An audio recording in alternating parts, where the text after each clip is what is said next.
नमस्कार दोस्तों, civil procedure code के अगले चरण में आज हम जो अध्ययन करने वाले हैं वो है सेक्शन 9 धारा 9।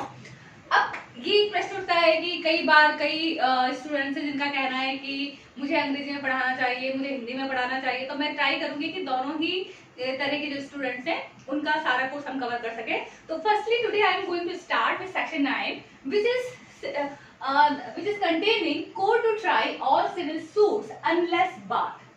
Okay. धारा 9 में कहा गया कि जब तक वर्जित ना हो न्यायालय सभी सिविल वादों का विचारण करेंगे। अब सभी सिविल वादों का या all civil suits court to try, what does it mean? इसका अर्थ क्या है? पहली चीज, section 9 is the most important part of CPC which is talking about कि what is civil suit. We are talking about ना civil procedure code. Civil procedure code उसके बाद सिविल मैटर से डील करेगी। कोई सिविल मैटर आएगा तो CPC applicable होगी। तो सिविल मैटर है क्या? What is there? Okay. So ये बात सेक्शन 9 में बताई गई है कि कौन से मामले हैं जो सिविल मैटर्स में आएंगे। पहली बात तो ये कही गई है कि सिविल मैटर क्या है। अभी हम देखेंगे कि सिविल मैटर है क्या। दूसरा इसमें क्या कहा गया है कि अगर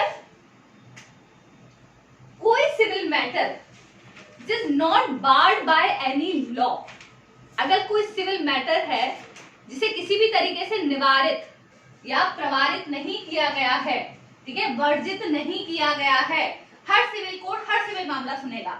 if we are talking about a court, if we are talking about न्यायालय, तो न्यायालय में अगर कोई भी सिविल मैटर आएगा तो वो सिविल मैटर कोर्ट सुनेगा, ठीक है। दूसरी बात है कि लेकिन सपोज किसी लॉ में, किसी प्रोविजन में क्या कहा गया है कि भाई ये वाला मामला है वो सिविल कोर्ट में नहीं जाएगा, सिविल कोर्ट के पास पावर नहीं होगी इस मामले को सुनने की, तो उन्हें हटा दिया जाएगा। मतलब जनरली सिविल कोर्ट हर सिविल मामला सुनेंगे, उन मामलों को हटा दिया जाएगा। Civil court are not going to listen those matters which barred by law. Okay? तो अगर कोई मैटर है जो है तो सिविल मैटर है, लेकिन अलग से किसी लॉ में ये कहा गया है कि भाई सिविल कोर्ट के पास जो एस्टैब्लिश्ड हैं, जो हमारे जनरल कोर्ट्स जो हैं, there is a hierarchy of the court, उसमें ये मामला नहीं सुना जाएगा, तब वो उस मामले को नहीं सुनेंगे। अदरवाइज ये चीज आपको मान के चलनी पड़ेगी कि सिविल कोर्ट सिविल मामले सुनेंगे। अब हम देखते हैं ओके, तो सबसे पहले हम देखेंगे सिविल सूट में क्या नहीं आता है। जो आता है अभी हम उसे बाद में देखेंगे कि what is not part of civil suit. Civil suit में क्या नहीं आता है, देखिए सीधा सीधा अगर आप बात करते हैं तो suits involving question only pertaining to religious right. Okay, अगर ऐसा कोई सूट है, ऐसा कोई मामला है जो किसकी बात कर रहा है, जो बात कर रहा है रिलीजियस राइट्स की, धार्मिक अधिकारों की अगर कहीं बात की गई है, धार्मिक रीतियों की बात की गई है, वो सिविल मैटर नहीं है, ठीक है, वो सिविल मैटर में नहीं आएगा। देखने में लगता है कि ये सिविल मैटर का सूट है, लेकिन we are not going to include those things under these civil rights.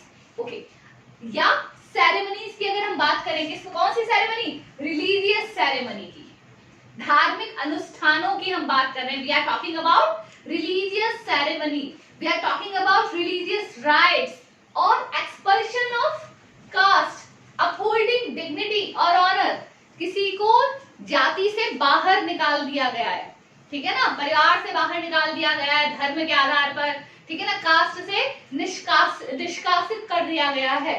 It is also not part of the civil nature suit. Okay, so whenever we are talking about suits involving questions, अब क्या होगा, देखिए जब भी कोई वाद आता है कोर्ट में तो उसमें क्या होते हैं, इश्यूज होते हैं। इश्यूज होते हैं, इश्यूज किस पर बेस्ड होते हैं? दोज इश्यूज वो फैक्ट्स पर बेस्ड होते हैं। तो अगर कोई मामला कोर्ट के सामने आया है और जिसमें फैक्ट्स किसकी बात कर रहे हैं, the facts are talking about only the disputes relating to the religious rights, religious ceremonies, they are talking about the expulsion from caste, तो वो सारे मामले इसका पार्ट नहीं होंगे। Okay, all those matters are not part of that. Okay, this is the one thing. Second thing, caste upholding dignity. कई बार जाति से बाहर निकाल दिया जाता है पर्टिकुलर फैमिली को, पर्टिकुलर परिवार को, पर्टिकुलर व्यक्ति को। वो व्यक्ति कोर्ट में जाके सूट फाइल नहीं कर सकता, because our civil procedure code और any other law is not giving us a right to file a suit in that matter. Okay, तो वहां भी हम ये नहीं कर सकते हैं।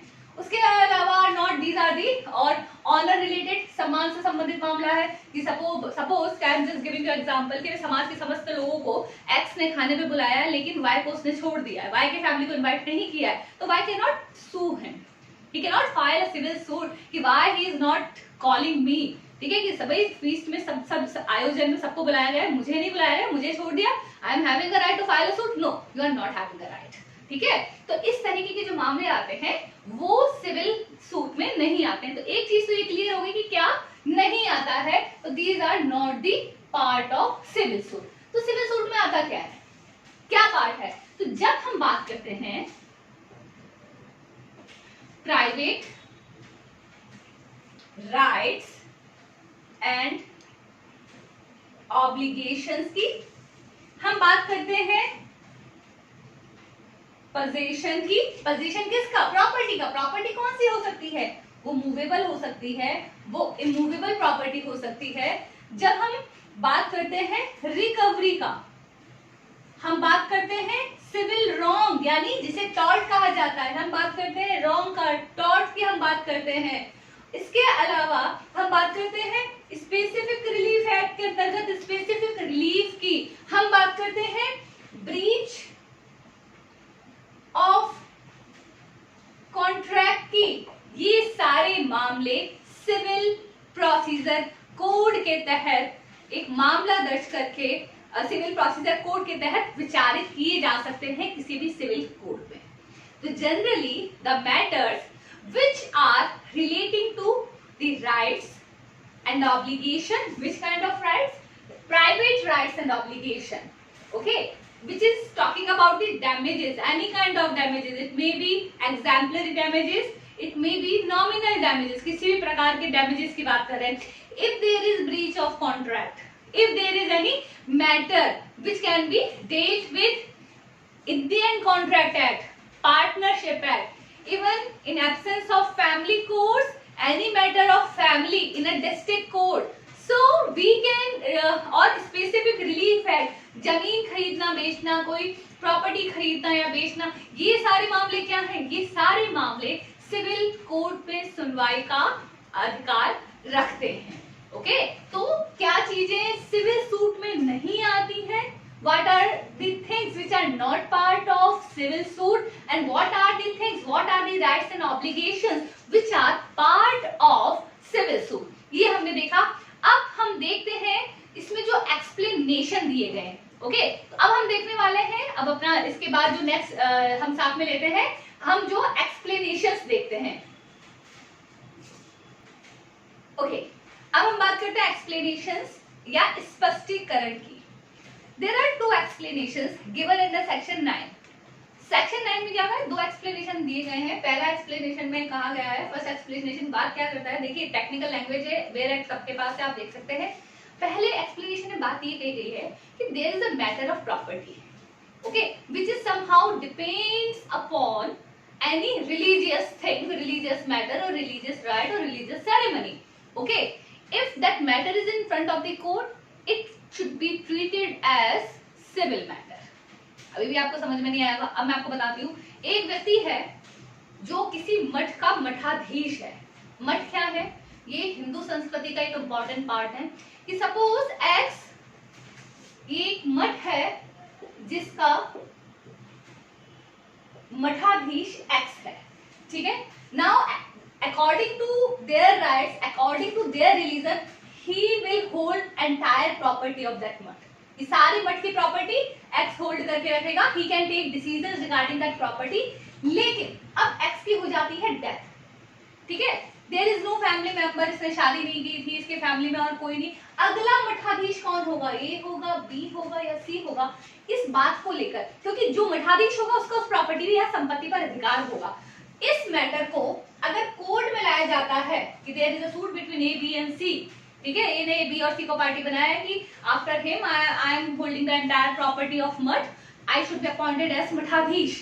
तो ये मैटर क्या होगा? इस मैटर को जनरली क्या होगा, हमने सबसे पहले क्या देखा था कि अगर कोई रिलीजियस राइट, रिलीजियस सेरेमनी से रिलेटेड मैटर है वो इसमें ट्रीट नहीं किए जाएंगे, लेकिन अगर ऐसा ट्रीट कर लिया गया पॉसिबल है।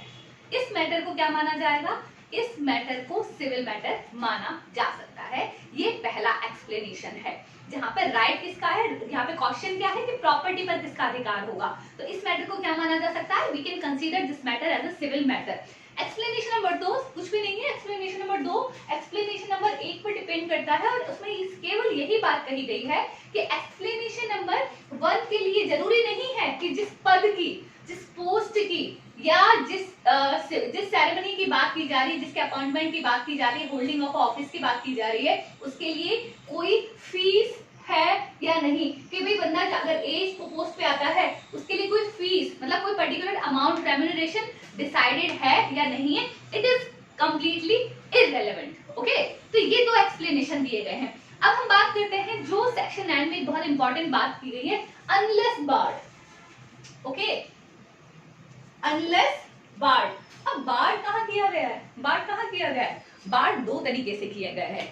एक बार्ड किया गया है एक्सप्रेसली, क्लियरली, जो आपको देखने को मिलेगा फॉर एग्जांपल जहां पे एक्सप्रेस बार्ड भी हो सकता है और इंप्लाइड बार्ड भी हो सकता है। फर्स्ट एक्सप्रेस, अगर हम एक्सप्रेस बार्ड की बात करते हैं, ठीक है ना, एक्सप्रेसली अगर कोई मैटर बार्ड किया गया है कि this civil code will not entertain any such matter. Express, आपने इंडस्ट्रियल डिस्प्यूट एक्ट देखा होगा, आईडी एक्ट, ठीक है, आपने कंज्यूमर प्रोटेक्शन एक्ट देखा होगा, ठीक है, आपने बहुत सारे इसके अलावा एक्ट देखे होंगे कि जिनके लिए स्पेशल कोड की स्थापना की गई है। कंपनी के मैटर सिविल कोड, कंपनी के मैटर सिविल मैटर के हो सकते हैं, लेकिन हमारे सिविल कोड उसको नहीं सुनते हैं, ठीक है। इंडस्ट्रियल डिस्प्यूट एक्ट में मामले कहाँ जाते हैं, लेबर कोर्ट के पास जाते हैं। एग्रीकल्चरल लैंड से रिलेटेड मैटर कहाँ जाते हैं, आरआरए के पास जाते हैं। Our civil courts are not authorised, why, because in these act, industrial dispute act, consumer protection act, ठीक है, पार्लियामेंट एक्ट, तो उसमें स्पेशली लिखा गया है कि इस तरह का कोई मामला ये इंस्टीट्यूट, ये जो ट्रिब्यूनल है वो सॉल्व करेगा, ना कि हमारे सिविल कोर्ट। तो ये एक्सप्रेस बार है। Okay, each and everyone can not listen, can not here these matter, मतलब हर कोर्ट इन मामलों की सुनवाई नहीं कर सकता। ये तो हो गया एक्सप्रेस बार, एक बात होगी। दूसरा मैंने आपको कहा कि there is a term implied bar.